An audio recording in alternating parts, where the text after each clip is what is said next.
তো বন্ধুরা, আমরা যারা সরকারি চাকরি করি আমাদের জন্য একটা গুরুত্বপূর্ণ আপডেট তোমাদের এই আজকের ফুরিয়াদ পত্রিকায় প্রকাশিত হয়েছে। তো ভবিষ্যৎ জানতে বাজেট অধিবেশনই এখন বর্ষা শিক্ষক কর্মচারীদের। তো এটা ছিল পত্রিকার খবরের হেডলাইন্স। তো এখানে কি বলা হয়েছে?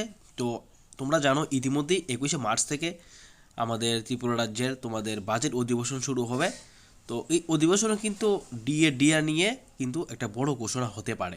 তো সবাই আমরা যারা সরকারি কর্মচারী রয়েছে আমাদের প্রত্যেকের জন্য একটা আশা কিন্তু মনের মধ্যে রয়েছে যে আগামী যে বিধানসভা অধিবেশন হবে এই অধিবেশনে কিন্তু ডিআর নিয়ে একটা আলোচনা কিন্তু থাকতে পারে। তো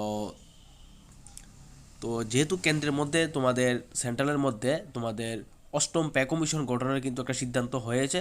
তো আমাদের রাজ্যের মধ্যে কিন্তু অনেকের একটা দাবি, যা আমাদের যে রাজ্যের শিক্ষক কর্মচারী রয়েছে তারা প্রত্যেকে একটা দাবি যে অষ্টম পে কমিশন এর মতো আমাদের এতে পুরো দাবি দেওয়াটা মিটিয়ে দেওয়া হয়।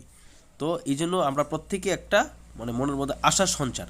তো এই যে আজকের ফরিয়াদ এই পত্রিকায় কিন্তু খবরটা উঠে এসেছে যে বিধানসভার অধিবেশনে ডিআর ঘোষণা করেন মুখ্যমন্ত্রী ডক্টর মানিক শাহ। তো এখানে বলা হয়েছে আগামী 21শে মার্চ শুরু হবে 2025-26 অর্থবর্ষের বাজেট অধিবেশন। তো এবারের বাজেট অধিবেশনে কি ডিআর ঘোষণা হবে?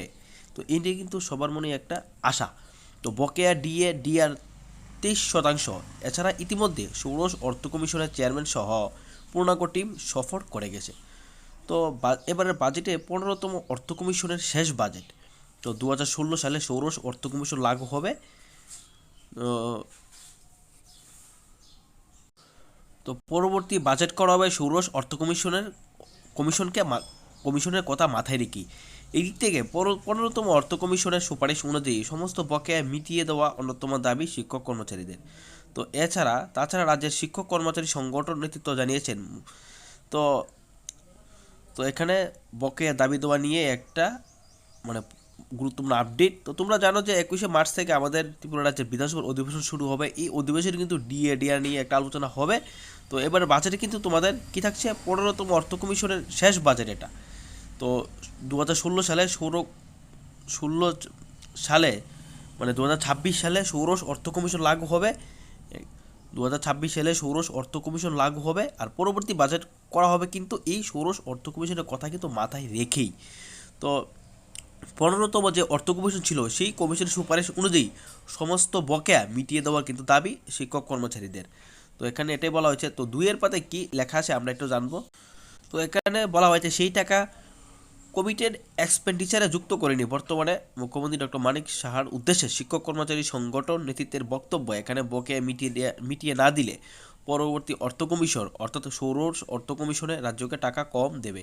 তখন ডাবল ইঞ্জিনের সরকারের আমলে কেন্দ্রীয় বঞ্চনা প্রাক্তন মুখ্যমন্ত্রী মানিক সরকারের মতো বর্তমান মুখ্যমন্ত্রী ডক্টর মানিক সাহারও বলার সুযোগ নেই। তাছাড়া এখানে ডিআর কেন্দ্রের মতোই করে নিয়েছে।